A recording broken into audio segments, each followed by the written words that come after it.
What it do, everybody, and welcome into yet another episode of Open Run presented to you by War Media. My name is Gabriel Wilkins, and you know who I'm alongside to discuss all of the latest action around the basketball world, and that is none other than my co-host and senior insider here at War Media when it comes to all things involving hoops, and Josh Hicks. We got another All-Star weekend officially in the books. How are you feeling as we record this installment of Open Run at the top of another week? Feel pretty good, man. Feel pretty good. Ain't no complaining over here too much until we get later on in the show. Yeah, I know a lot of people had gripes with this All-Star weekend, and I kind of hate to admit it, but I get some of them. I definitely do. And it was a lot of hot chatter after the game amongst some coaches and players as well. But in this week's edition of Open Run, me and Josh will take some time to recap all that transpired in the city known as Salt Lake during NBA All-Star Weekend, and also go about taking a slight moment to reflect on ones from yesteryear, sharing our top All-Star weekends ever, on top of also discussing recent moves to take shape on the buyout market and what to look forward to as we are about to enter the home stretch of the 22-23 NBA season. However, before we do so, let's take out the time to show some gratitude and appreciation for the icons of the game as part of our Hoops Shout-Out segment on Open Run. Special kudos go out to Chicago's own and former All-Star and three-time NBA champ Dwayne Wade, Pau Gasol, Dirk Nowitzki, Tony Parker, and Greg Popovich, Gene Katie, Becky Hammond, alongside of Jennifer Azai for being selected as the finalists among players and coaches for enshrinement into the Naismith Basketball Hall of Fame this past weekend at the NBA All-Star Festivities, as the following 8 names get just one step closer towards making their way to Springfield, Massachusetts, in addition to a pair of players already in the Hall of Fame who starred on the 92 Dream Team and squared off against one another just months later in the NBA Finals approximately 30 years ago in Charles Barkley and Michael Jordan, who each celebrated their 60th birthday over this past weekend, as Jordan reached his 60th on the 17th of February, while Barkley would do the exact same just 2 days later. So with all of that out the way, what are some storylines that weren't related to the All-Star game that stood out to you the most over the last several days across the hoops landscape, Josh? You know, a lot has transpired over these last 72 hours, but you had Adam Silver have his State of the Union address, if you like to call in the NBA, among a few other news stories that came out. What stood out to you? Man, I think honestly what stood out to me is the fact that waking up today and realizing that Marquette is number 10 in the country. That was a Okay. very good smile. I mean, it brought a big smile to my face considering that family is representing on the, further up north. So I appreciate that, and I appreciate the success that Marquette is having. Man, it's very, very special to watch, and they're a fun team to watch. Definitely gonna be big, a big team to look forward to, not just from the Big East tournament perspective, but March Madness as a whole. As obviously we expect them to potentially have a pretty good seed going into that big tourney that has everyone's attention. Oh, for sure. It's always good to see Marquette back on top and in the top 10, representing the Midwest well. I know your cousin Cam Jones has been doing his thing, playing a part in that resurgence, as well as the head coach himself, Shaka Smart, and being that Wisconsin native and taking pride in coming back home and resurrecting that program. That's positive. But speaking of programs that have resurrected themselves and went from a place where they were considered to be a doormat, if not dead, about 15 years ago, to now back atop of the AP top 25, and that's the Houston Cougars. This was a team that had a lot of high expectations coming into the year, following a run in the Elite Eight just a season ago, and in the previous season losing the national semifinal round to Baylor.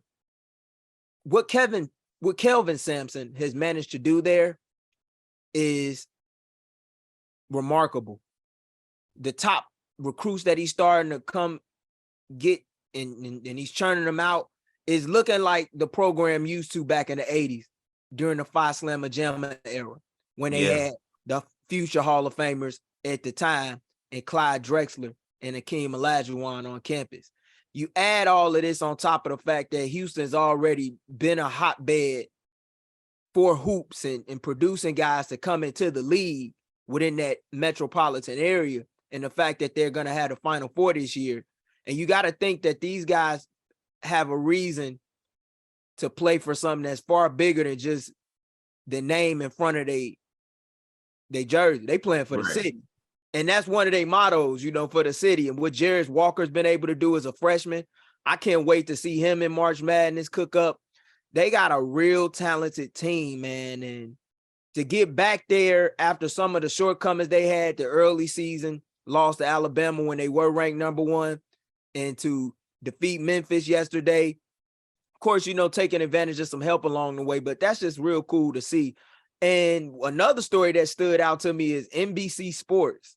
Yeah. Is reportedly trying to get the NBA back. And with all of the mergers and acquisitions that's happened with these television networks, and with Turner now being owned by Warner Brothers Discovery, it kind of makes you wonder, are we witnessing the end of an era? Because you have these higher ups saying that Turner doesn't need the NBA anymore. Mm-hmm. And that's going to be kind of hard to fathom, that a network that has practically been involved with the NBA since my inception in 40 years, you know, total plus, like it feels as though we're witnessing the end of an era. And we're coming into an age where you might see some relationships being rekindled when it comes to these new TV negotiations, when they're set to come about. But then what does that mean in the long term? With streaming and things, you know, it just goes to show you how the game is changing, and how for everything that we consider to be traditional and stuff that is near and dear to our heart, it fades and you got to bring in the new. And I'm interested to see what that leads to, because if they're able to get it back, that would be interesting. I don't know how they would work that, but it seems like we're going into a decade or era in NBA basketball where you're going to start to see more than just 3 networks showcasing NBA games. You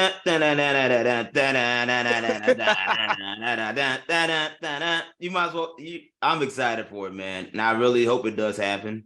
I just me, obviously, as a basketball fan growing up, it was nothing like watching, you know, the Allen Iversons, the Kobe Bryants, the Shaquille O'Neals, and you knowing on a Sunday, even on a Sunday afternoon, when the big games are on the biggest stages of that NBC, NBL, NBC, you know, you hear that theme song, you hear that intro, and you know it's about to go down that day.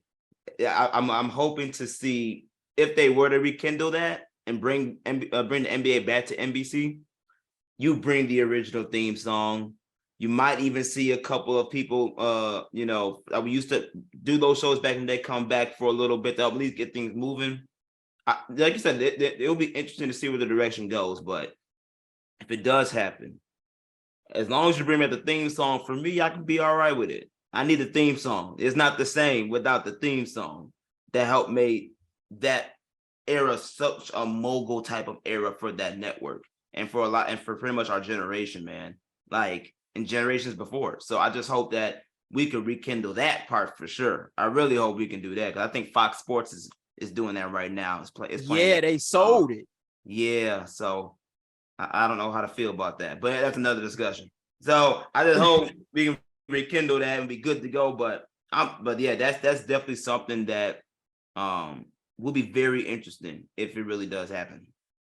It sounds like they're making a strong bid for it. And I feel like they got to bring Round Ball Rock back, because, you know, you're not the only one that feel that way. It's a lot of people we know that feel that way and beyond, who, if they were to see the NBA on NBC all over again, like old times, they definitely would have to bring that back. And they probably would have to bring back some guys that made that network what it was and the coverage of the NBA so grand, including the players themselves, to maybe, you know, do some work as analysts and so forth. Like, I'm very intrigued by that.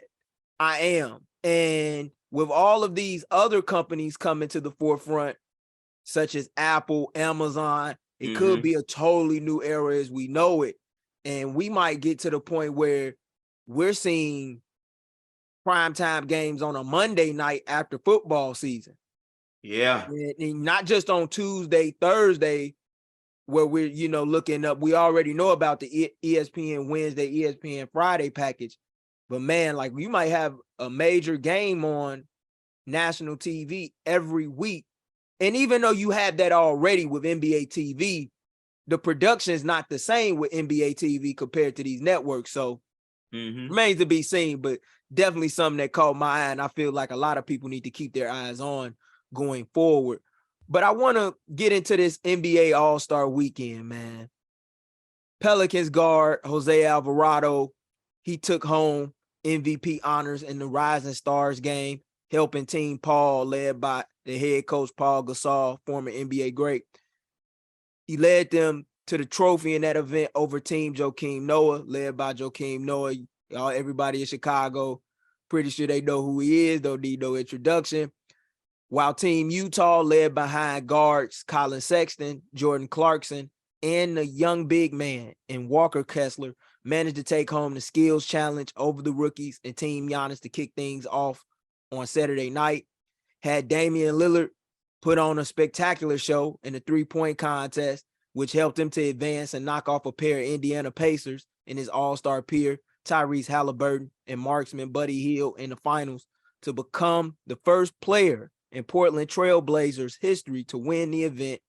But on the night where the stars came to shine on Saturday, it was the young one, and Mike McClung, who did so under the brightest of lights, taking home the trophy in the slam dunk competition and doing so rather smoothly in spite of a valiant effort from Pelicans forward Trey Murphy III, all the while becoming the first Sixer to ever win the contest after receiving a two-way call-up from the G League to kick off last week, despite having not played in an NBA game this season. But as we know, in the exhibition where the best of the best got together in the NBA's ultimate pickup game, Jason Tatum would give the fans a show unlike any other, pouring in an all-star game record, 55 points, a double nickel on 31 shots, while adding 10 boards and 6 dimes to cap off a majestic performance en route to leading Team Giannis to a 9-point win against Team LeBron to become the first Celtics player since Larry Bird in 41 years to take home the game's MVP award. So, gotta ask you, man, I thought the weekend started off rather solid in spite of, you know, a lot of the game's top stars, such as Curry, Durant, being out of action due to injury. And you could even include Giannis in that because he didn't really play much at all. He only just, you know, got a dunk up and got out after spraining his right wrist. You know, like the weekend didn't end the way that we thought it would compared to the way that it started. And it really seemed like it was a lethargic weekend all around in Salt Lake City. What's your thoughts on everything that transpired this year under those lights at All-Star, man? Two things. One, the All-Star game isn't what it used to be. And two, Utah's not a good place to host a BET concert. That halftime show. That just wasn't wasn't the right audience for that one. Wasn't the right city for that one. But that All-Star game just wasn't the same. It was great when you talk about the early on in the game. You had the normal flares, you had the normal the oohs and ahs that come with it. You know, it was entertaining, but the game should get to a point where there's still some type of a competitive fire that comes with it, because you're talking about the best 24 players of this year in the league playing against each other on one stage. you should be able to experience what each of those players have to offer on a competitive stage like that. And we really didn't see that. It was very you know, I want to say lazy, but very, laid back. You could do pretty much whatever you wanted. No defense whatsoever. And it just took away the competitive fire that you would see. I mean, when you think about former players like Kobe Bryant before he passed, talk about how the game needs to change because that competitive fire is missing. It's stuff like that. Like, there's some truth to that. And Kobe was really one of the main reasons why competitive games and All-Star games were competitive. And recently, Giannis was one of the main players that made those games so competitive because of his hard work that he would play in each of the games. But you don't have that. Someone that can actually just kind of monitor and lead in those efforts, set the tone for the games like that. You're gonna lose its flavor a little bit, and the All-Star game this year lost a little flavor. So I wish it was a little bit more competitive, it was more defensive, more intriguing. But it really just seemed like you was really playing. They took pickup basketball to the T when you talk about the actual game itself, and that just wasn't, to me, as good of a product as it could have been. Man, when I look at the All-Star weekend as a whole, yeah, I definitely agree about the All-Star game, first and foremost. I think the product definitely could have been better. I think that the NBA has tried every initiative possible to make the All-Star game better, to make the All-Star game more competitive. But let's be real. It was a quote that was said after the game from Shai Gilgeous-Alexander of the Thunder, where he discussed what the league could do to make it better. He said he had no complaints, but he said a quote that really stood out to me. Money talks. Mm-hmm. Money talks. I believe that the winner of the All-Star game, they only get like, what, 150,000 each player, Something for winning the All-Star game. And I think the losing team only gets like 25,000. They're gonna have to start increasing the winnings to get these players to buy in. Another thing that they're gonna have to do is something that I don't know if the fans are ready for or the league itself. But if you really want to up the ante, and I've been thinking about this all day, you have to put together a format that's similar to the Rising Stars competition. But instead of doing 4 teams like they do in the Rising Stars, you need to do 6 teams. You give your top 2 vote getters captain spots. The top 5 vote getters overall, regardless of conference, they get captain spots. That 16, whoever leads that 16 will be a reserve. And that reserve, regardless of the conference, needs to have the most votes. You let them pick their team and you expand the All-Star pool. You go from 24 to 30. You let every team pick 5 players. 6 times 5, that's 30.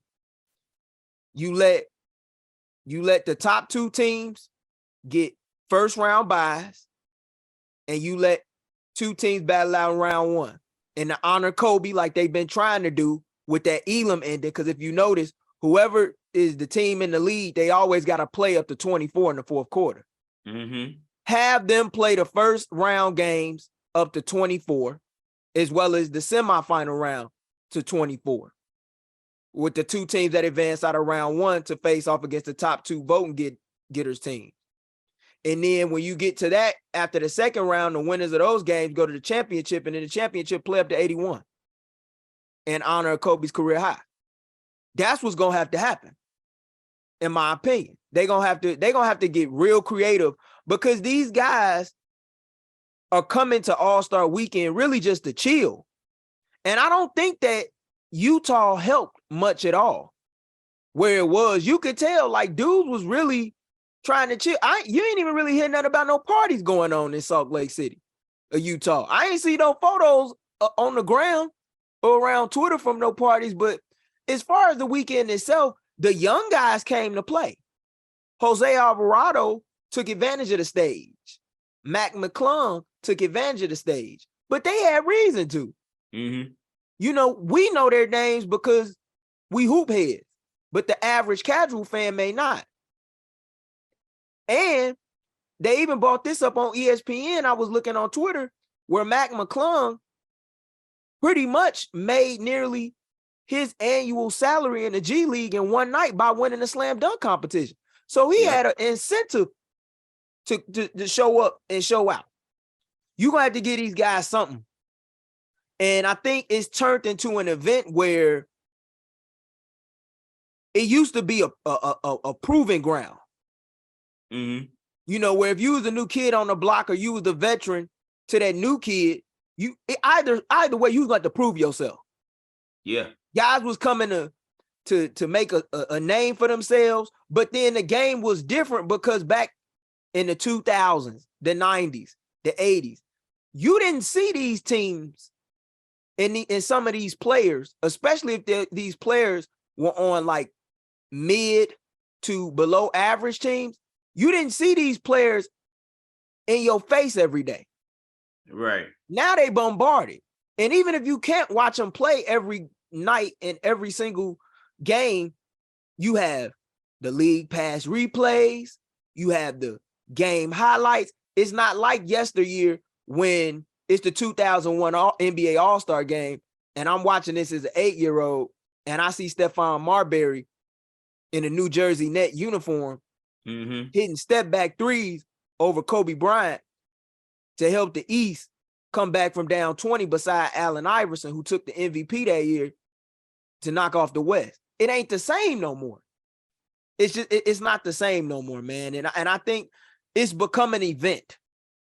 It has become an event, and guys just show up to conduct business, take care of arrangements that they have on behalf of their business, and get a game in and play what at best maybe 10 to 18 minutes, depending on how long you want to play if you a vet, and getting out.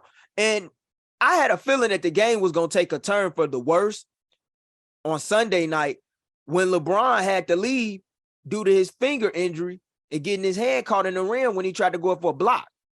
You know, you already had LeBron trying to play, but then Giannis was out. Those two guys set the tones being captains for the team. Right.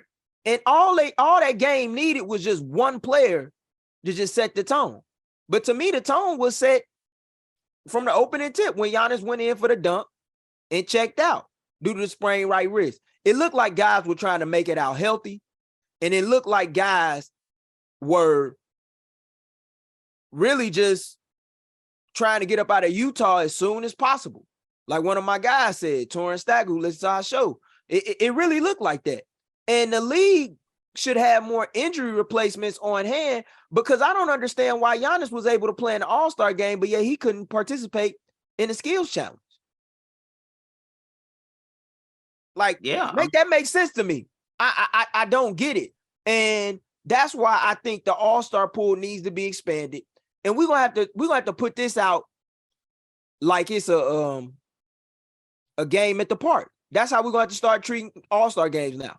Like games at the park. Have a tournament style, no clock, just played a certain point total and call it a night. Well, let's put it this way. Uncle Drew wouldn't be mad at you.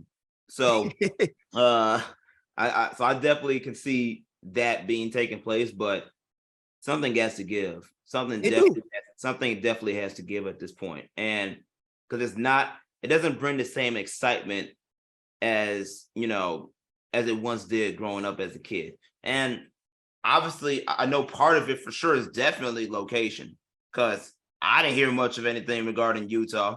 Utah is not like a big basketball city or state, etc. So it's just it wasn't much to do there, and I think the NBA is realizing and going to realize that you just can't. I know you're trying to, create parity from an All-Star game perspective and location to give everybody a chance to host. But based on where you go, it's going to affect the impact of what it can really bring to the table. And I think they're going to really realize that really in 2020, when the All-Star game was here in Chicago. Like I don't think they understood how even though it's a cold city, this is Chicago. We're gonna turn that thing out. We turned that thing out. That's a different feel compared to, after that going to a Cleveland or going to like a Salt Lake City. I mean, so because of that, I think they're gonna be more selective as far as where these All-Star games need to be at consistently year by year, because, the time for parity, even though it's great, it's not going to be fulfilled at the level where the league really wants it to be, because locations do matter when it comes to, like you said, money talks, your bottom dollar. Where you have it at is going to impact what that bottom dollar looks like. And, events as well. It should, as much as I love Matt McClung, and I, obviously calling him to win the dunk contest. You did. Kudos to you on that. I got to give you your props on that. You did. Yeah. Even though that happened, though, it shouldn't have to take, no disrespect, it shouldn't take a white G leaguer to really put the NBA dunk contest, one of his most iconic events ever, back on the map. It really shouldn't. And I think the incentive needs to change so that way you can get actual stars that when you look at, they can really do it. There's no reason why you shouldn't have a John Moran or a Zion Williamson in a dunk contest.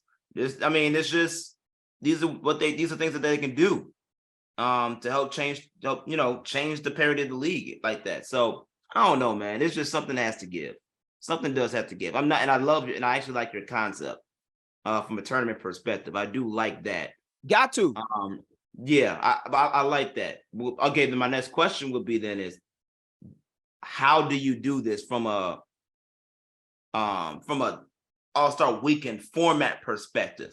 Because you're talking about a tournament, you're trying to get this all done in one day. That means that time slot based on you don't have to get it done in one day. Yeah. You don't have to get it done one day. Just make the tournament a Sunday night thing. They already filling up time. But let's be real, they filling up time with a bunch of like BS sometimes in the case of like opening performances and stuff like that. To me, if you put together a 6-team tournament and you have the top 5 vote getters, regardless of conference, each having to pick 5 players to run with or 4 other players, then I think what you prevent is a lot of like super team building type stuff. Not that I'm against that, but we've gotten to the point where I don't know if that works anymore, because we let the top 2 vote getters in their respective conferences pick their teams from the reserves as well as the starters. And I think it worked in 2020 for this reason. Before I get into my point further, it worked in 2020 because it was a new format. And then what happened that year? The untimely passing of Kobe Bryant. Right. That gave guys ammo to come and ball out. And I think the crowd being into it like it was here in Chicago amped these guys up. And it made them take their games to another level, to where by the time you got to the 4th quarter and the game was close, it was like, okay, we got a game here. But whenever it's not close going into the 4th quarter, most people who watch the All-Star game, especially their casual fans, they're going to either turn off the game, or if they with their homies and crew, they leaving. At the set, they up. But I'm not saying make it an all-in-one day event. I don't want that. I want that weekend. But on Sunday night, just let the fans vote for the top 30 players. Take the top, or actually, you can let them vote by position if you want, but just whoever is the top 5 vote getters, regardless of their position, regardless of their conference, let them pick a team and put 5 dudes on each team led with the captain. They can't sub one another out. You know, that would be the bonus of it. If I'm a captain, and I'm on my team, I gotta pick 4 other dudes. Expand the all-star pool. We've been talking about it for years. 24 is not enough. You had guys like Jalen Brunson who didn't even get a chance to play in this year's event. Yeah. And if you had an expanded pool, I'm pretty sure he would have got in. James Harden as well, who had just as much of a case. Trae Young as well. It was a lot of guys that didn't get a chance to even take part in it. And then these first-time guys, they didn't even play that much in the game. De'Aaron Fox only played like 10 minutes. SGA only played like 15 minutes. Yeah. But no, I wouldn't. It wouldn't be an all-in-one day event. No. Do the Friday night Rising Stars, but just take the format that you have from Rising Stars and expand on it for All-Star Weekend. Kind of similar to like what the NHL does with their All-Star game. They have like a tournament-style All-Star game, except it's done by divisions. Right. Well, you know, just take the top 5 vote getters. Don't make like, we don't need everybody on the same team. Get the star of the stars to say, I got this guy, I got that guy. If you a top 2 vote getter, just give them a first round bye into the semifinal round and let the other 4 duke it out.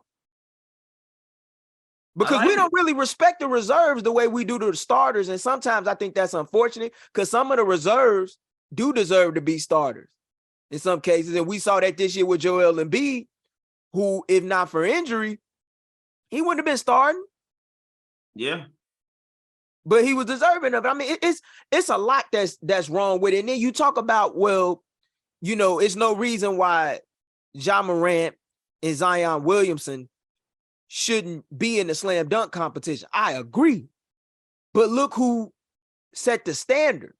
And I love LeBron. Yeah. But when you don't see guys who come before you doing it, you don't feel no need to do it.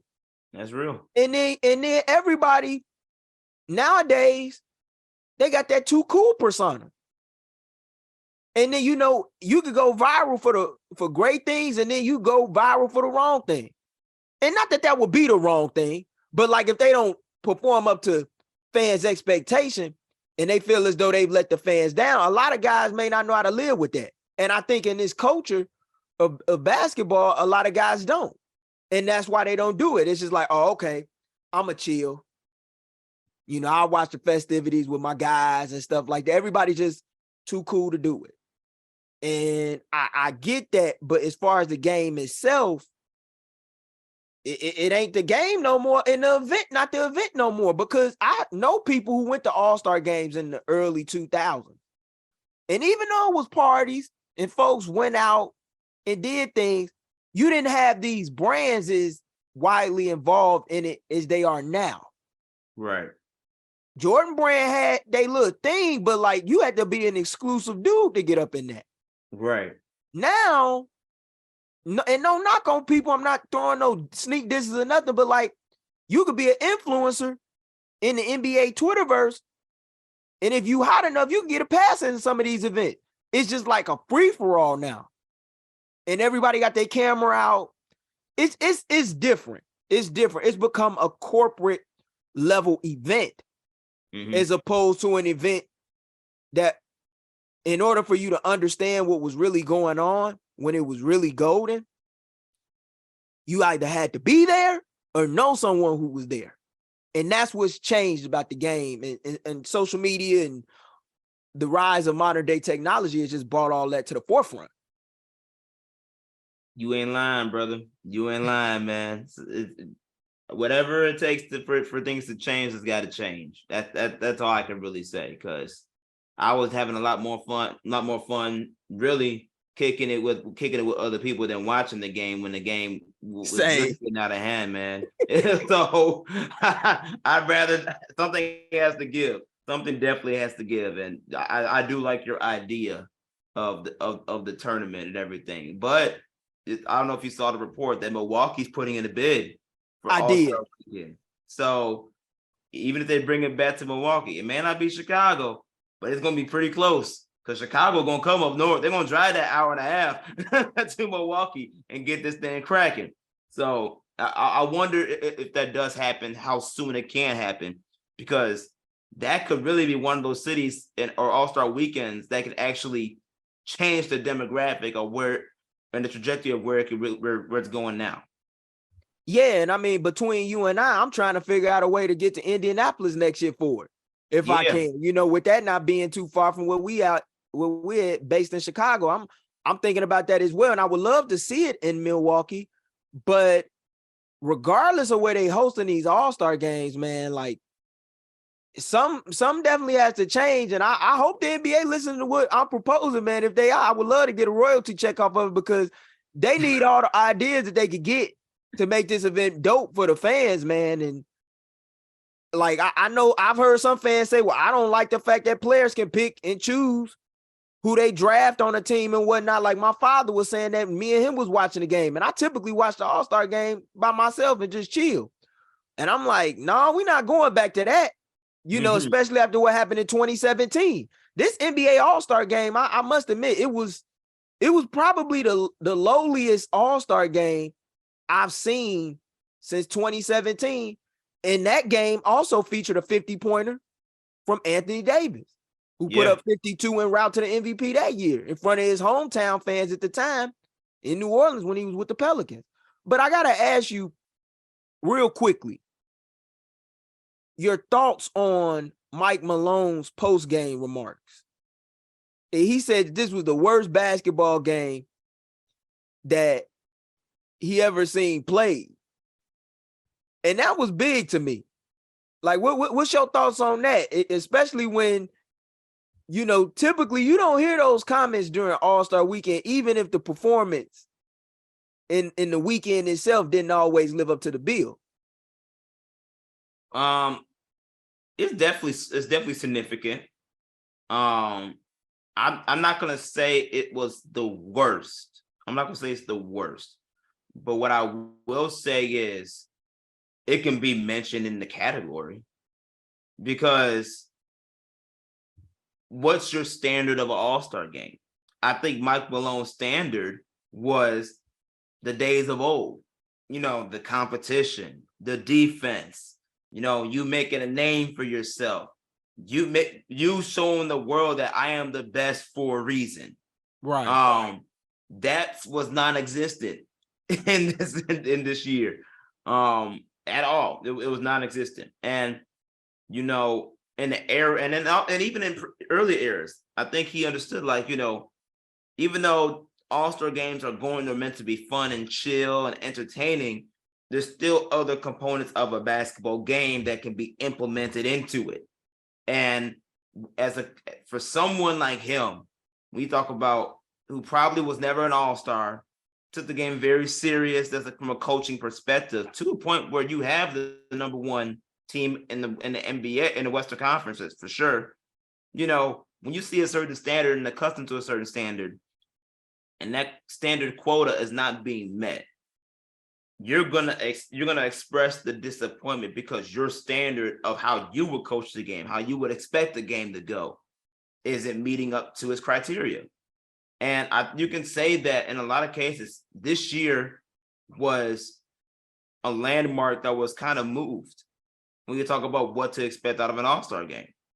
So I'm not saying that, you know, it's the worst, because we've seen worse, but I will say you can put it in the same category. It could be up for debate, because based on what your criteria is for an All-Star game and what you look for me watching it, it did not live up to the hype that we thought it should have.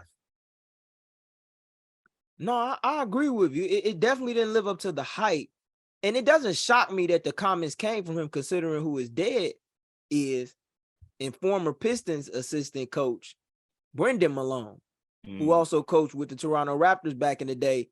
And when he was coaching with the Pistons, he was the assistant under the late, great Chuck Daly on those Bad Boys team that went back to back. So if it's anybody who knows what the old school All-Star games used to look like, I would think it would be Mike Malone, who I'm pretty sure when he was coming up as a kid, had his fair share of trials and witnessing Isaiah Thomas and Joe D go at it, and also watching them compete against opposing teams in the league at that time. I get it. I get it, but I do want to give credit to two guys who had a moment in the game that I do believe deserves to be appreciated. And that were the two legends, or not legends just yet, but two young guns in the game, and Jaylen Brown and Jason Tatum. Despite the fact that they are teammates, they had a little one-on-one session prior to the conclusion of the third quarter, where they tried to bring some energy into the building by going at one another in isolation. I really hope that that moment sticks with the guys that were a part of that event going into next year if they have the opportunity to be a part of it in Indiana. Because to me, that's where or what all-star competition is truly about, is going at your opponent. And I respected the fact that they did that, because they could have easily just laid down against one another, be like, oh, well, you my teammate, I'm gonna let you get this dunk. I'm gonna let you, just go ahead and lay it up for the, for these 2 points or whatever, shoot this three. But they was actually going at it. And to me, that spoke volumes. It showed not only why they're two of the best young players in the league, but why they are on a team that many people consider to be the favorite to reach the NBA Finals out of the East and so forth. But I mean, I'm not gonna say it was the worst All-Star game I ever saw either. I won't say that. I still think the one in 2017 was lackluster, because that was the game that forced the league to change the format of the All-Star game as we know it. But it was definitely close. And I wonder, did the players do this as sort of like a protest to some of the stuff that's happened in Utah? Because if we know anything about Utah, as much as they love their Jazz, them fans, if you on the visiting team, they not really easy on you at all. Right. Let alone friendly with you. And guys don't forget that. So that's just a memo to Salt Lake City. No disrespect to Utah on this pod, but like, a lot of stars have not spoken of Utah too fondly. So that, like as we said earlier, that may have played a role in it. But I want to ask you, what were your thoughts on the All-Star live draft, which was the first time that was ever done? I feel like they tried to duck the fade a little bit, putting the reserves, picking the reserves first, followed by the starters, to avoid some scenario where if someone got picked last or whatever. Like, what was your thoughts on that? No, I agree with that. I overall enjoyed it. Okay. I thought it was cool that they were able to do it in the setting that they did it in. Having Ernie Johnson kind of be like the NBA commissioner and everything like that for that draft, for that process. I thought that was cool. And it was some entertaining components to it. Giannis is hilarious, man. You got to appreciate what his approach to even events like that for the game, man. It's special to watch and special to see. And it kept you guessing. That's what I loved about it, is it kept you guessing. You never got to see exactly where people go. You get to sit there and wonder, oh, who's going to pick next, like in the live setting like that. I thought overall it was a pretty good concept. I liked it. Yeah, they definitely played a PR move and making sure the reserves went first instead of the starters. They did. So no one feels bad or left out. But at the end of the day, they got it right for the most part. But I do wish they actually switched that component and made the starters first and then the reserves last. So that way, you can treat it like any other pickup game that you want to do. That's how it is. That's why it is when it was when we growing up. You just gotta have thick skin if you was picked last. And to be honest with you, being picked last, if we were to go that way, could have been motivation to kind of help save this All-Star game. That's true. If you really want to go that far, that's true. Because it wasn't like it was always, it was. We already talked about how good the game really was. So that could have changed a lot of things too, or it could have helped it at least. But overall, Overall, I was cool with it. It was cool with me. What was your thoughts with Jokic, man? Like Jokic kind of forced LeBron to pick him as the second to last pick. And the reason why I asked that question to you is because this is a guy who is on pace to win his third straight MVP award. Mm-hmm. And he was the second to last pick among the starters. What was your thoughts on that? And why do you think that was? He said, according to Mike Malone in his post-game press conference, that he didn't intend to walk off the stage immediately. He thought that he was the last guy on the board.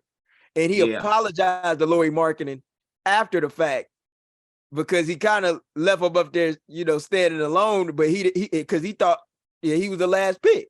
But he wasn't. He was the second to last pick. But what's your thoughts on that when you consider the fact that this guy is putting up a near triple-double, and in spite of all this, he's a guy who is not top 10 in jersey sales. He's not really a popular player. It's not knocking him as a player. We know he's a star in the league, but what was your thoughts just on that as a whole? Not surprising, because it shows where the GMs of the game, right? It shows where their minds are at. All-Star games supposed to be fun and entertaining. It's supposed to be fast-paced. It's supposed to be running. It's supposed to be a lot of flair. Jokic, as great as he is none of that. That's true. So, because of that, he's gonna obviously get picked to that. I kind of expected him to get picked last. I really did, because he's not fast. He's slow, sluggish. Not too quick. It's not like he has a lot of flair to his game. It's very fundamental, yet precise. It's stuff like that when an average fan looks at it, it's like, okay, what's special about him? There's not it doesn't stand out to you. So I could see why he was picked to last. Even though he's a great player, he just doesn't bring what the All-Star game itself is set up for. And that's just the reality of it. Like you said, no knock against Jokic, but I want to see flares. I want to be able to see the entertaining stuff, the athleticism, etc., that we know those guys can bring to the table. And that's where they were going with it. In their own way, there's someone that actually had something better along those lines compared to Jokic. So it doesn't surprise me at all. Yeah, I wasn't surprised that he was the second to last pick. I just wanted to ask that question because I saw so much chit chatter about it at the top of the week with fans, especially big time Jokic fans who believe that he's been heavily disrespected. And in some outlets he has been. I'll admit that, but I understand why that was. Lauri Markkanen was the last pick, who was a starter due to injury with Zion Williamson. He was the last pick among the starters and technically the last pick among all the All-Stars. But yeah, if they'd have reversed that, I would have preferred that, because if you had the reserves go last and whoever that last pick would have been among the reserves, yeah, they would have had an added incentive to have a devilish grin and go out and, do their thing for sure. And maybe that's something that they need to switch up down the road to avoid catastrophes such as this in future All-Star games should they desire to keep the same format. But in regards to the other events, like, what's your thoughts on the skills challenge now? Did you like that? Because they changed a lot with that. Like, you got a shooting round, you got the obstacle course round, you got the passing round. Like, it kind of looked like a musical chairs act in an event that was constructed to like fill time. Yeah, that's pretty much what I viewed it as. I think I saw your tweet where you said you wish they brought back the bounce pass where you could rethrow the bounce. Yeah, like where you had to thread the needle. Yeah, the bounce pass and the chest pass. Like that to me was the original obstacle course. Right. I agree. I'm along those same lines where I wish they would go back. They would go back to that format. Obviously, the skills challenge, they're trying to make it more inclusive, group wise. Yeah. As well as the league is more in a shooting now. It's a shooting league. where at that time wasn't always focused on that. So you create more opportunities for the NBA's new craft, to be that much more exposed. So it doesn't surprise me, but I'm not gonna lie, I do wish they can incorporate some of the old with the new in that way. And I think that will make it that much more intriguing because of the fact that some of those obstacles from before, and like the one we just mentioned with the thread and the needle pass and everything, that brought the interest, that piqued the excitement because it was such a difficult obstacle course to do on the fly.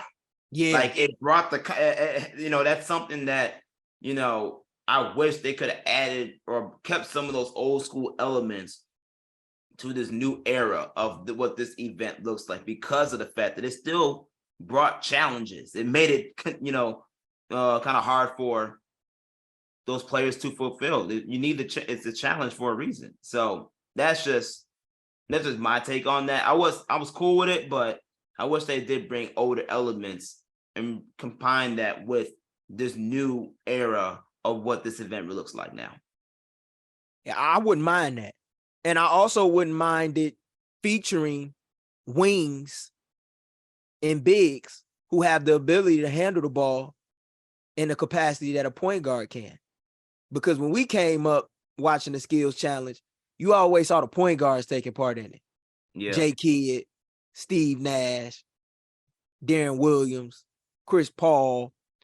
LeBron might have been the only wing I ever saw that really did it. D-Wade did LeBron, it too. And LeBron. D-Wade, LeBron did it, and then Kobe. Yeah. Kobe took part in it 1 year too and held his own, might I add. But like you didn't really see too many big men doing that. Now, I feel like that would be a very interesting event. Like I wouldn't mind seeing Jokic in the skills challenge against the top guards like Tyrese Halliburton and other guys. I wouldn't. Do I think he will win? No, but I would like to see it because when you think about his passing ability, it passes the test, and he already is technically like a point center. So I would, I would have loved to have seen a guy like him in it and Embiid. I feel like it's ways that you could incorporate the old with the new. Only difference is the game is more positionless now than it's ever been before.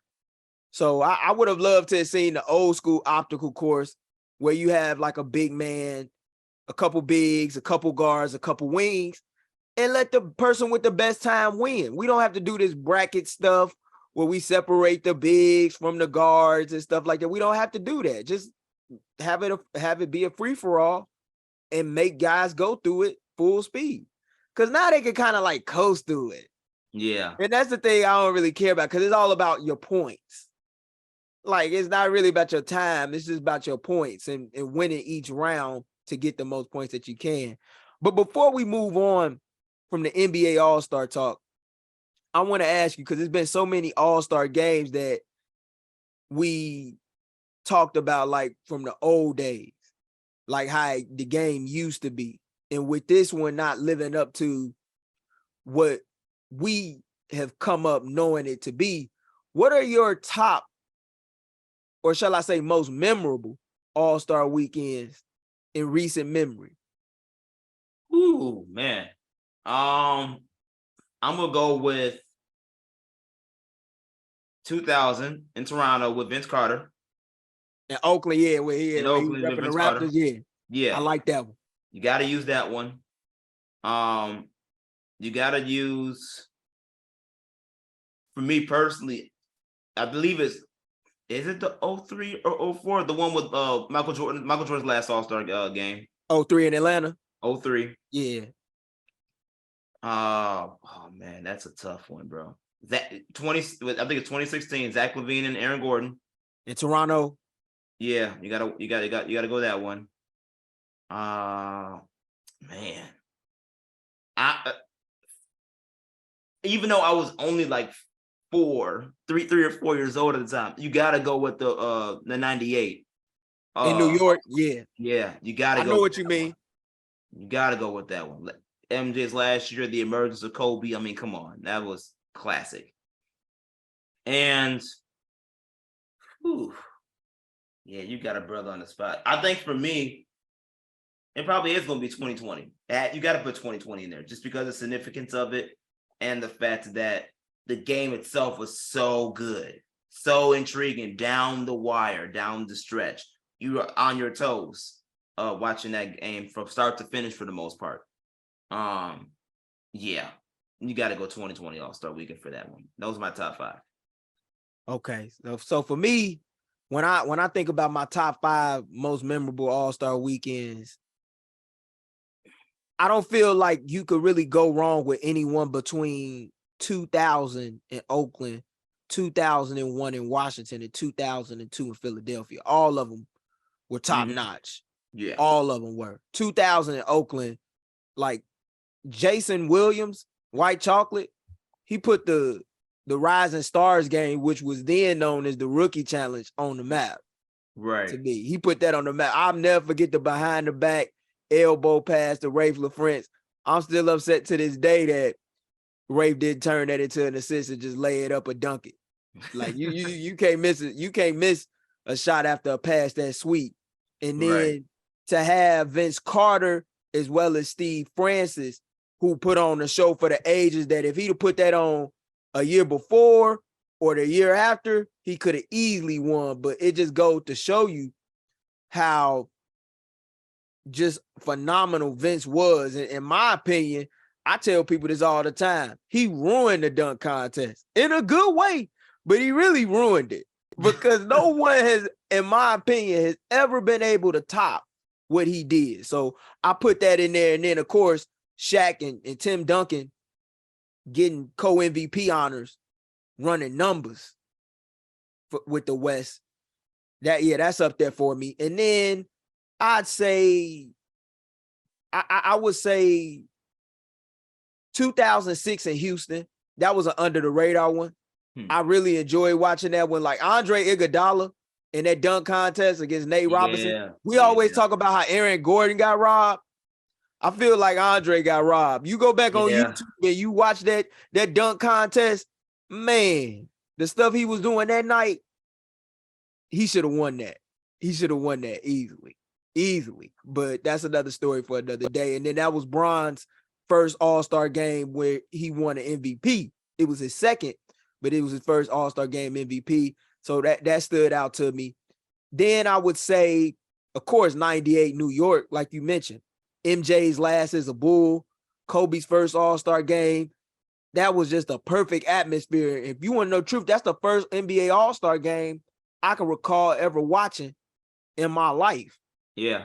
Is a 4-year-old myself. So I was just enamored with the talent that I was seeing at both ends of the floor. And that's one of the games that made me fall in love with just basketball as a whole. And 2001 in Washington, the show that Dez Mason put on in the dunk contest, and then seeing that East versus West All-Star game where the West had like a 20-plus point lead, and Allen Iverson, he just went off and exploded. Hell of a performance. Stephon Marbury. To me, that game epitomizes what fans want today's crop of All-Stars to play like on that stage. Yeah. If you go back and watch that fourth quarter, just them last 2 minutes alone, it felt like a playoff game. And last but not least, of course, 2020 Chicago. I feel like that's been the best All-Star game, not only All-Star weekend, rather, not only this decade thus far, but probably within the last like 10 years. If I'm going to keep it a buck with you, just because I was at the Rising Stars game between World USA, Luka hit the half-court shot, Zion bend the rim. You just had so much young talent that was trying to make a name for themselves and doing their thing. And then you had Buddy Hield knock down the last shot with the money ball in the corner pocket to knock off Devin Booker. And he needed it to win and got it, beat him by 1 point. That was big. And then you had that dunk contest between the airplane, Derrick Jones Jr., and Aaron Gordon. And of course, the game itself, need I say more? And it was kind of fitting to see Kawhi win on a night where they was honoring not only just Kobe, but Gigi. Yeah. With the number 2, and him being the only guy in the All-Star game that actually wears the number 2. to win that award, which was the first Kobe Bryant All-Star Game MVP award. Yeah, that was cool. Like that, the whole energy around that weekend was dope, even though it was cold. If you had the access to be in the United Center during either one of those 3 nights, you was in for a fantastic treat. And I really hope that we can see an All-Star game like that down the road again, because man, those guys came and held it down in the wake of Kobe's passing like it was supposed to be done. But that's my top 5. It's a nice list. Yeah, it's a very nice list, man. Yeah, that's my top 5. Them 2000s All-Star games, that was tough because every year, man, you had something to look forward to. To me, that was the golden standard of NBA All-Star games, was in the 2000s. Yeah, you can definitely say that for sure. But I want to get into this conversation about the buyout market. Had a lot of things go down in the middle of the All-Star festivities, as we know that the trade deadline is officially passed. Kevin Love is headed to the Miami Heat after agreeing to a contract buyout with the Cleveland Cavs. Russell Westbrook signing with the LA Clippers after negotiating a buyout with Utah. And Patrick Beverley is returning home to play not too far from where his career all started in Marshall High School as the former all-defensive guard and well-traveled veteran is in the midst of finalizing a deal to join the hometown Chicago Bulls. What do you think all these moves mean, not only for these respective players, but these respective teams, now that they've all come about? They're trying to make good playoff pushes. They're trying to make sure that they're well equipped for a playoff run that has a chance to go, depending on the team, pretty far. Miami, yeah, they needed big man depth. They needed depth badly. For you to get Kevin Love, who's an all-star caliber champion, knows what it takes to win. And on top of that, I'm pretty sure he got the reassurance knowing that LeBron played there and won championships there in Miami. He knows and can expect what it means to be in a winning culture like that. So I think that reassurance for him kind of helps. And the fact that that's taking place and he's backing up Bam Adebayo, it gives him good assurance. They still need a point guard badly. But that's neither here nor there. I've actually heard that, especially since we're talking about John Wall, who hasn't been mentioned or picked up yet, John Wall to Miami may actually become a reality now if they can move some things around. Interest-wise, I've heard that there's some mutual interest there. Okay. So I wouldn't be surprised if John Wall at the Miami, knowing Pat Riley and knowing this might be his final go around, he's gonna try to do everything he can to put Miami in the best position for a playoff push. And I wouldn't be surprised if John Wall goes there to fulfill that point guard void. When you talk about Russell Westbrook, I mean, this dude, let's put it this way. If he had a chance to leave LA and didn't leave LA and went to the other team, that should tell you something. Like, that should tell you that I'm not. People thought that the Lakers, with him being Lakers, it could have been the big spotlight and stuff like that, or he just couldn't handle playing at home. Well, he's still playing at home for the other team that may not get as much spotlight. But if he can play like the bench Russell Westbrook player that we know he's been playing all season long, if he could play at that type of level for the Clippers have a chance to go pretty far. They already have a nice lineup. They already got good bench depth, and they have a winning coach in Ty Lue. The formula is there. But having Russell Westbrook, who is an upgrade from John Wall, as your point guard for the rest of the season, and bearing you can keep Kawhi and PG healthy for this playoff push, that's a good pickup. I can see how they could make that work. And I think because of the fact that Ty Lue has played and coached so many guys, so many superstars, he knows what it takes to work with a guy like Russell Westbrook. And I believe that's that has a chance to work, especially since Russell Westbrook really knows that after this season, the future for him is kind of uncertain. So I think he's going to do what he can to make it work with the Clippers, and why not do it with someone that, you know, he's played well with in Paul George, and be mindful of the fact that Paul George had his best year statistically playing next to Russell Westbrook and when he was in Oklahoma City. He did. So if there's anyone that can get the best out of Paul George, it honestly really can be Russell Westbrook. So then I think the Clippers, for them knowing that really could be a pickup, and honestly a blessing in disguise for them if things run smoothly. Like, in all honesty, it can. Talking about Pete Bev coming home, I laughed my butt off when I saw this. I'm sure you did. I did as well. Oh my gosh, I laughed my butt off because the reality is the Bulls just showed you what they feel about their team. We soft as hell. That's pretty much what they said.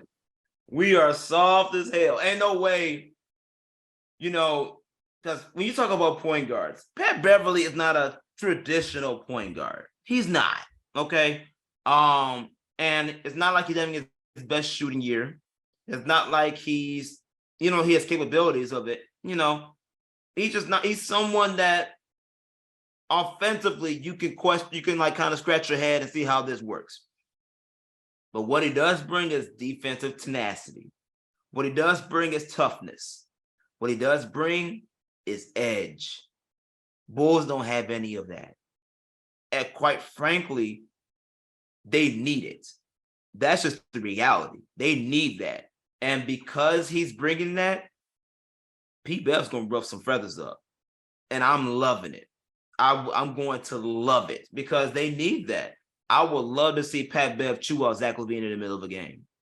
I love to see it. Like, I would love to see stuff like that, because we often talk about this all the time. Billy Donovan is a great respected coach, but sometimes he's too much Mr. Nice Guy. Pete Bev is gonna come through and be like, "Yo, coach, what's good?" He's gonna push buttons up in that locker room. He's going to do it, and I believe that's what the Bulls need. And Arturas Karnisovas and Mark Eversley, they know that. They know that. Billy knows that.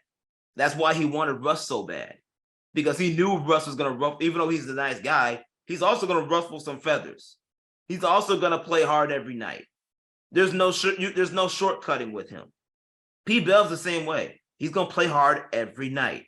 He's not going to shortcut you. So therefore, he's not going to let you just relax. He's going to be all up in your grill 24/7. And the greats work well with that. I think DeMar DeRozan is going to love it. I think Vooch, being as calm and collective as he is, he'll like it. He'll understand it. I'm going to be honest with you, though. I don't know if Zach going to like this. I don't know.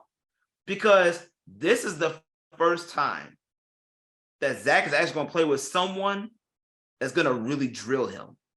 That's really going to get in his grill. That's going to push his buttons. That's going to, at times, potentially, ruffle some feathers with.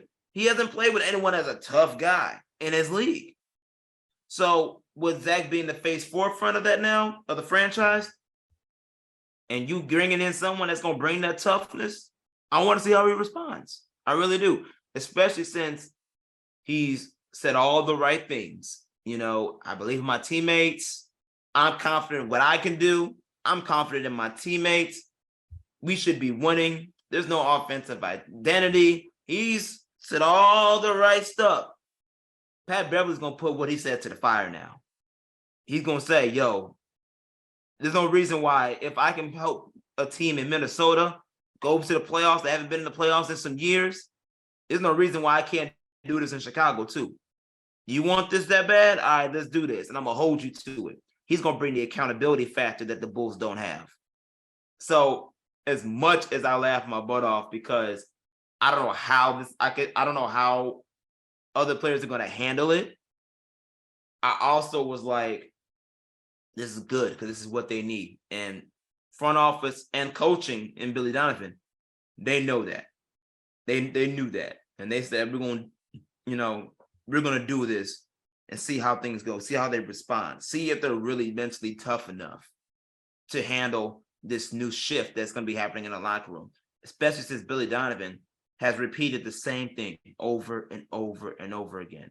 Mentally, the team has to be tough enough to move on, to continue to push forward into the next game, next play, next defensive stop, etc., and learn to play 48 minutes of basketball, which is something the Bulls have not been able to do. I think Pat Bev is going to push the buttons to see if we can really improve this year, but for the rest of the season. Since the Bulls are consistently still talking about, well, we got playoff hopes.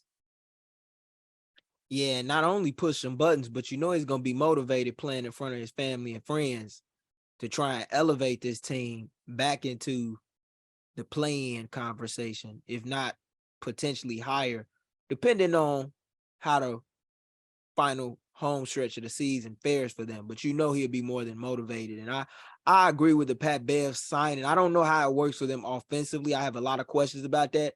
I'll admit that. I won't lie to you. But yeah, he's going to challenge Zach. But he's also one of those guys where I believe if you have him on your team, you love him. If you don't, you can't stand him. Yeah. And I know he's going to challenge him because I've had the pleasure of talking to guys who have played beside him and people who know him, such as a James Harden.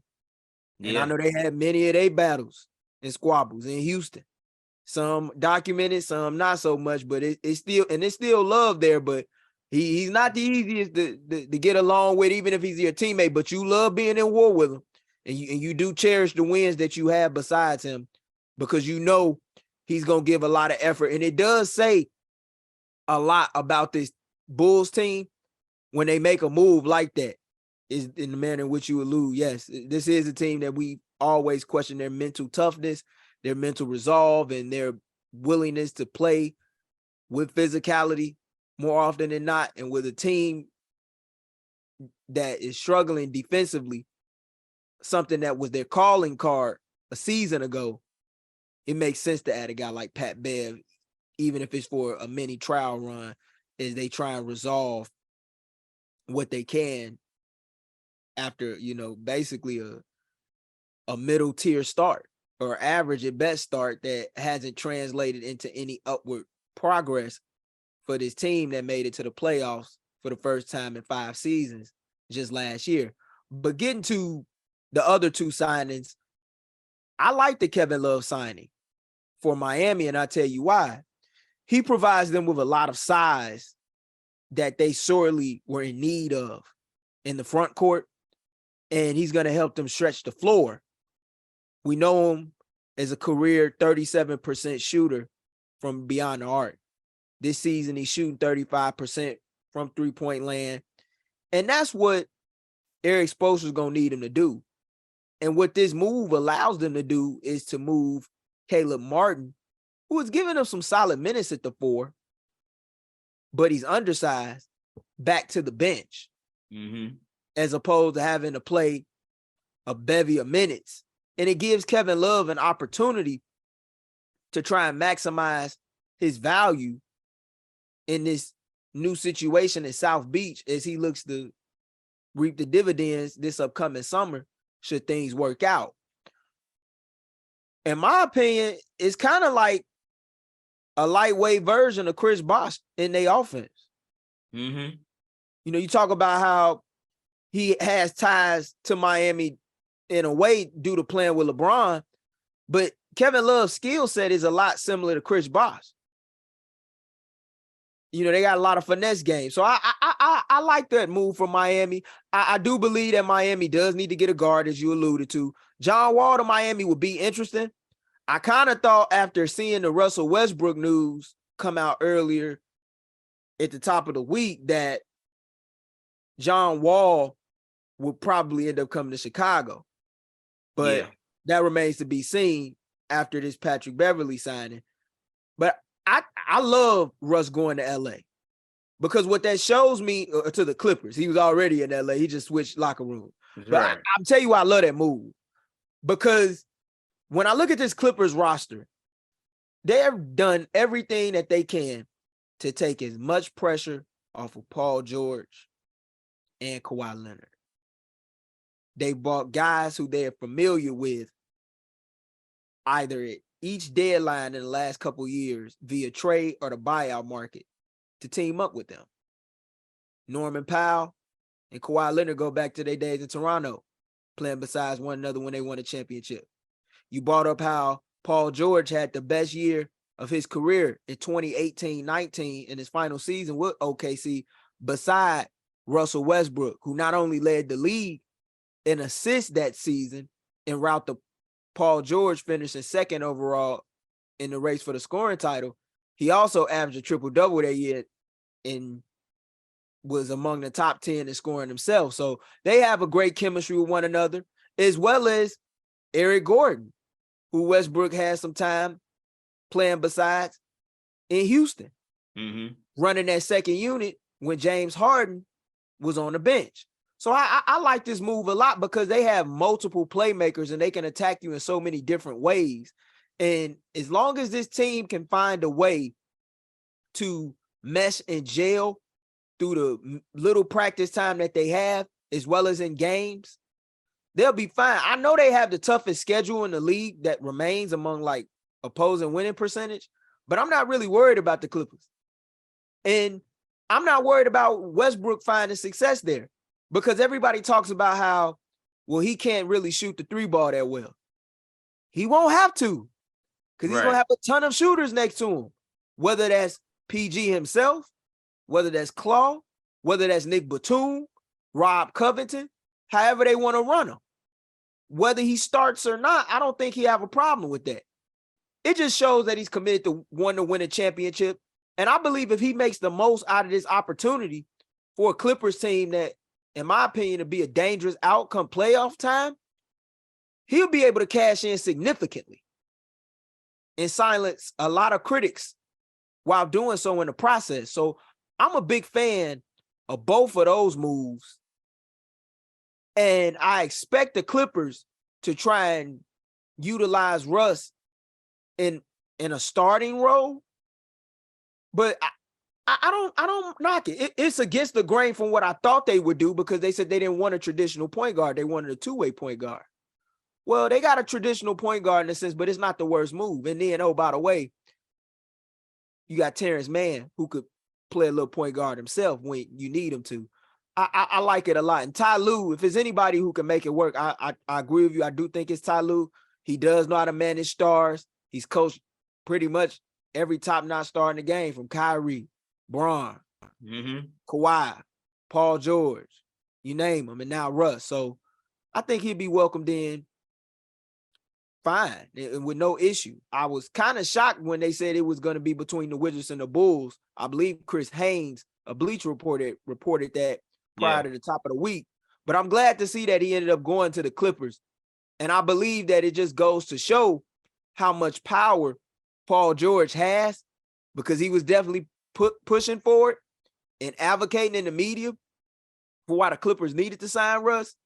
Well, I guess Steve Ballmer and Lawrence Frank got the message. And I'm glad you mentioned Steve Ballmer, because when we talked about the Kyrie Irving trade, we talked about how Mark Cuban, people thought that there's going to be a lot of uncertainty. There's no guarantee Kyrie's going to sign back to the Mavs after this season. And that is very true. But if there's one owner that can help persuade Kyrie to stay, it's Mark Cuban, because Mark Cuban's is a player's owner. He understands players. He understands, he understands the importance of stars and what it takes to win, considering he won his championship with Dirk Nowitzki, Jason Kidd, the Matrix, and those guys. And he has shown that he is willing to do whatever it takes money-wise to get it done. He will spend that top dollar to get what he needs. Steve Ballmer is like Mark Cuban on steroids when you talk about bread.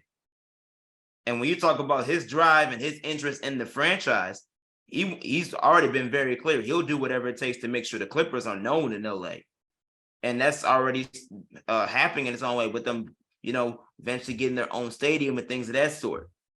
So if Paul George convinced Steve Ballmer to bring Russ Westbrook in and Russ succeeds, you want to talk about cashing in? Oh, he'll cash in. And it's probably going to be with the Clippers too, because Steve Ballmer is willing to pay the bread to get it done. So I think that's a significant component that can go lost in all of this, because, yeah, this is a trial run for Russell Westbrook. But at the same time, if this trial run works, imagine him staying and having a full season with Kawhi and PG, along with the other guys. Next year, that's already going to be a problem for a lot of teams next year, because all the Clippers got to do is just retool. And,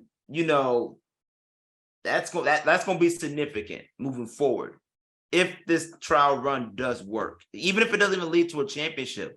But you see a chemistry there that's built enough for both ends of the floor where they could see Russ really being the a better version of Russ that we saw in LA and with the Lakers. It's a wrap. It's a wrap. Yeah, and one team I didn't see interested in Russell Westbrook that I would like to discuss just briefly before moving into our next topic, and I don't get why they weren't, is the Milwaukee Bucks.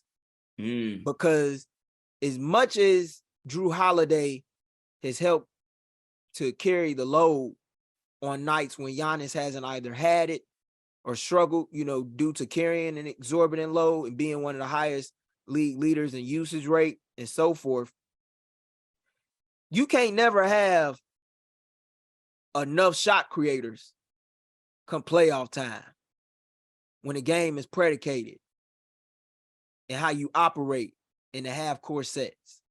And when you consider the health of Chris Middleton, which has been up in the air throughout the entire season due to the issues with either his wrist or his knee, and you have Bobby Portis down, although he's expected to be returning in the coming weeks, I just thought he could have given that second unit over there an incredible boost.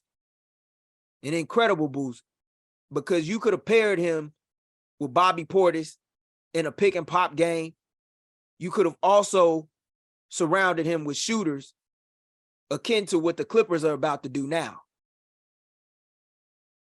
I just don't understand why they didn't make that move. But it just goes to show you, as you alluded to, why the Clippers are so well respected by people like us, even in spite of their lack of success as a team and only getting to one Western Conference Finals in the history of their franchise, albeit in the current Paul George and Kawhi era.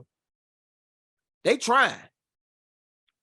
Oh yeah, they are trying, and they're trying to win at all costs. So I respect the move. And if the season were to end as of today, while we're recording this at the top of the week, the Clippers will be facing the Suns in round one of the playoffs. That's a rematch of the 2021 Western Conference Final. You mean to tell me you don't think Russ? Right? You mean to tell me you don't think that the Clippers would be motivated? You don't think they wouldn't be motivated? Oh, they're gonna be motivated because it's the team that knocked them out 2 years ago, and plus last year they didn't make it past the play-in tournament and into the playoffs. Kawhi and PG was both dealing with injuries in and out the lineup. Kawhi didn't even play, all last year, as we know. So, man, when I look at this Clippers team and I see the talent from top to bottom, I feel like, why can't they win it? I'm not saying they should be the favorite, but why can't they win it? And I think they're going to have to feel that way too. And I love it for Russ. I just do, because it shows me that he understands that he's done everything that there is to do in the game from an individual standpoint. He wants to win. Nobody can say that he's not at least trying to go about getting that gold ball come time in June, 4 months from now. But before we go, as we enter the closing segment of our show, I want to ask you, Josh, what are the things that have stood out to you across the league through the first half of 22-23 And what are you looking forward to seeing as we're set to enter the second half of the NBA season? Oh man, I think there's a couple of things for me. The first I have to say is all the 50, 60 plus balls we didn't seen all season long. It's so many of them. I think they said, I think it was reported that this is the year where we had the most 50, 60-point games in a season so far. So the scoring and who's doing these scoring these numbers as well. I think it's incredible to watch and to acknowledge. I also think, you know, this was one of the most active and busy trade deadlines we had in a long time. I mean, yeah, trade deadlines in the past couple of years have been, you know, active, but it wasn't like this active. It wasn't this mega from a mega star perspective this big. So I think the trade deadline definitely is something. And how can I not acknowledge the fact that I think 7 out of the top 10 scorers are averaging over 30 a game. And on top of that, players like Jokic, who's averaging a triple double at the rate that he is. You know, those things those are just things that are impressive, man. You just can't ignore those. But what to look forward to? I'm honestly looking forward towards the playoff push. I want to see the teams that are I want to see how the teams that are at the bottom of their respective conferences rise to the occasion.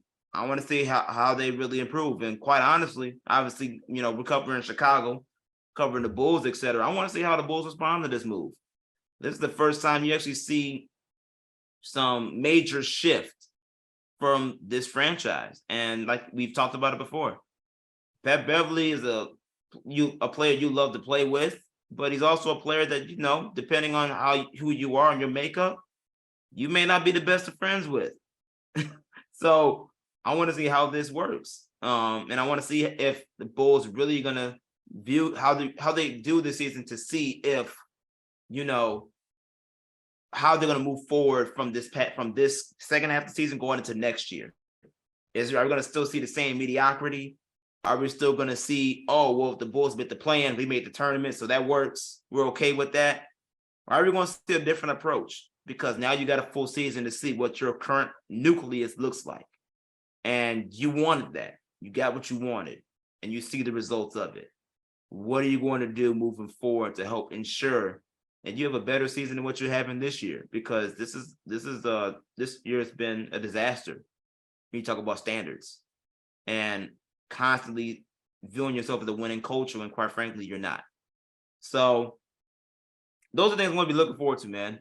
On top of all bunch of other stuff, but those are ones for sure that stand out to me that I want to pay attention to. Yeah, you bring up the amount of 50 balls that have been witnessed in the league. Just looking at the total for this year alone, since the turn of the new year, there have been 9 50-point games thus far. And we are still in February.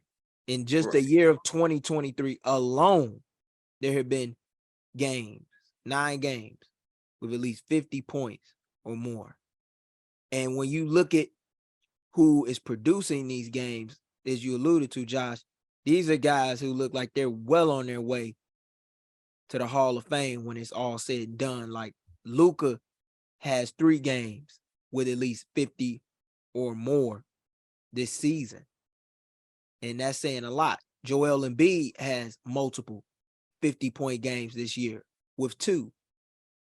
Giannis has 3. Like it's insane, this scoring boom. And we talked about it a month ago coming into the new year. Yeah. How it was an uptick in scoring and how you have several players averaging at least 30 or more points a game. And speaking of points per game, to add to your point, I think we're in the middle of a scoring race for the ages right now between 2 players that I just named, Luka Doncic and Joel Embiid. Luka Doncic is the leading scorer right now with 33.3 points per game. Joel Embiid is only behind him by 0.2 with 33.1. This is looking like a scoring race that may come down to the last day of the regular season in a manner that was akin to George Gervin and the Skywalker, as they used to call him back in the day. Yep. David Thompson.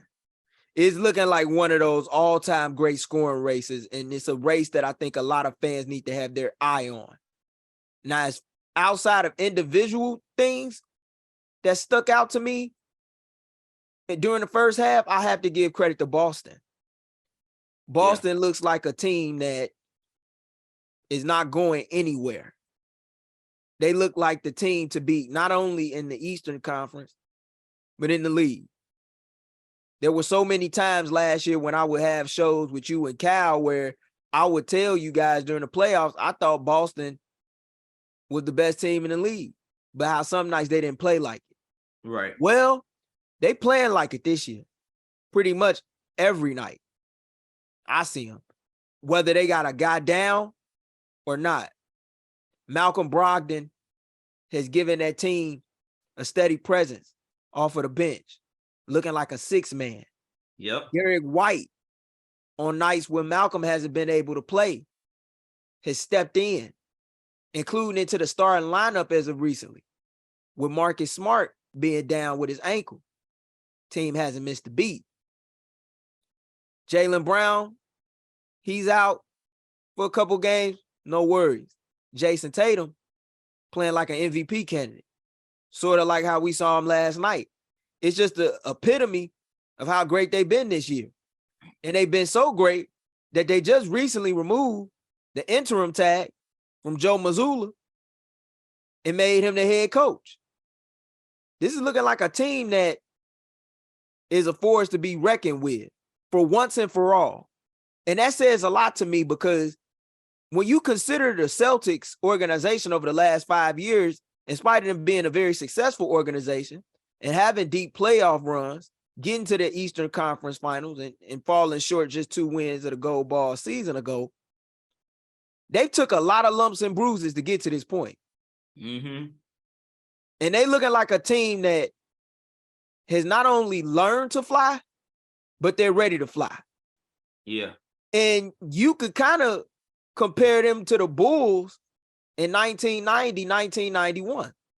They took all them lumpings at the hands of the bad boys. Celtics took a lot of lumpings to LeBron. Couple to Miami. Bounce back against Miami last year. Get there for the first time. Lose to a more experienced team in Golden State who had been there and done that. And I think it showed as the series went along.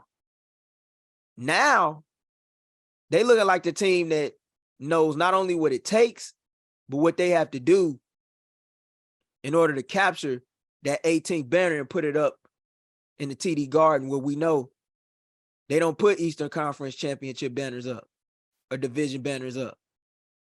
Only championships and retired numbers above that parquet floor. That's a team that I look forward to seeing a lot of as we enter the second half of the season, as well as the race for the play-in. Yeah. Oklahoma City, currently a half a game up on Utah for that 10th and final play-in spot. Team with a very promising future. Has a lot of draft capital. But when you watch this team play under Mark Daigneault, you wouldn't be able to tell. Josh Giddey put on a show in the Rising Stars game. He's looking like the point guard of the future in Oklahoma City. All the while playing beside another point guard in Shai Gilgeous-Alexander, who he putting up 30 a night as we speak, and is 5th in the league in scoring with 30.8 points a game. This team don't even know how to tank right, man. This was a team that we thought was going to be up there with Houston, San Antonio, and Orlando trying to vie for that number 1 overall pick. Yeah. Yet they haven't. And Utah not that far behind. This was a team that we didn't expect much from. That's going to be a very exciting race. And what those two teams show or should show these fans who, analyze and watch these games on a night-to-night basis is that you can't always judge a team by preseason predictions. Mm-hmm. And you sure as hell can't judge teams who have great front offices, great scouting departments that know how to draft well. Because they always shock you when you don't expect them to. Yeah, it's those two teams are definitely eye-opening stories to follow. But it also shows that you also can't just judge them by their records either. Yeah. Because their records stay there at the bottom pool, barely trying to make a play-in tournament. But when you think about the way they play every night on both ends of the floor, they beat some of the best teams. They have. They're competing. They're winning close games at times. So for them to have that youth and excelling at that rate, without, especially Oklahoma City, without their number 2 overall player in Chet Holmgren, that's impressive because you're about to get him to come back next season. And he's going to have a chip on his shoulder considering he didn't get a chance to fight for that Rookie of the Year award this year. And, with teams rising like that in the West, he's going to be a big help to SGA, who's already the promising star that they have locked in over there. So it's it's interesting to see how those teams go. And, we can't forget about the rise of the Kings too. No one saw them being a top 3, top 4 team in the Western Conference. And they're doing it kind of in a way with ease. Obviously we still got close to 30 more games to go. So we'll see how they maintain that. But they're definitely a storyline as well. And the fact that they had 2 All-Stars this year, and De'Aaron Fox and Sabonis, this shows that the future is going to be even that much brighter for them moving forward too. And Mike Brown is really really helped transform that front office, especially since it's been ran so poorly for so long. They actually have a coach for the future now. They have a coach that can relate to these young guys and that can help them win. And Mike Brown's championship pedigree as an assistant is bringing over and changing the culture of what it means to play winning basketball consistently over there. They're going to be a team to look out for past this season. We talk about growing and improving the team, especially in the free agent market, because it's becoming that much more appealing now of a team to sign with. So those are definitely we had some amazing storylines this year. And some great basketball to follow. I'm looking forward to seeing how it all goes down now as we're getting ready to head towards the playoff runs. Yeah, and you brought up the Kings, and I'm glad you did. That was a team I expected to see take a turn, but you're right. If you'd have told me that this would be a team that was in the top 3 in the West, would have the second best offensive rating in all of basketball, and have 2 All-Stars with Fox and Domas Sabonis, who easily in his own right could have been a starter this year with the numbers that he's posting out in California State Capitol, I wouldn't have believed you. If you'd have told me that prior to season, I wouldn't have believed you. I would have believed you if you told me De'Aaron Fox was an All-Star and that this was a team that would make some noise and potentially be in that play-in conversation. But Right. To be in that top 3, even though a lot can change in this Western Conference now that is much more loaded than it was just a month ago, this is a team to watch. And Monty McNair, the general manager and the president of basketball operations of the Kings, who came by way of the Houston Rockets and worked under the likes of Daryl Morey, he's done a hell of a job there. And he's making a very strong case for executive of the year come season's end. But I want to thank everybody who took out the time to listen to yet another edition of Open Run presented to you by War Media. Make sure to check out all of our great shows at War Media Vids on our YouTube channel. Check out all the social media platforms we got going on. You can find great content, great shows across the board from my guys such as our producer and host of the At Bat podcast, Saul Rodriguez with Miles Porter, and so much more. Thank you all once again. My name is Gabriel Wilkins, signing off besides my great co-host, Josh Hicks. So long, everybody.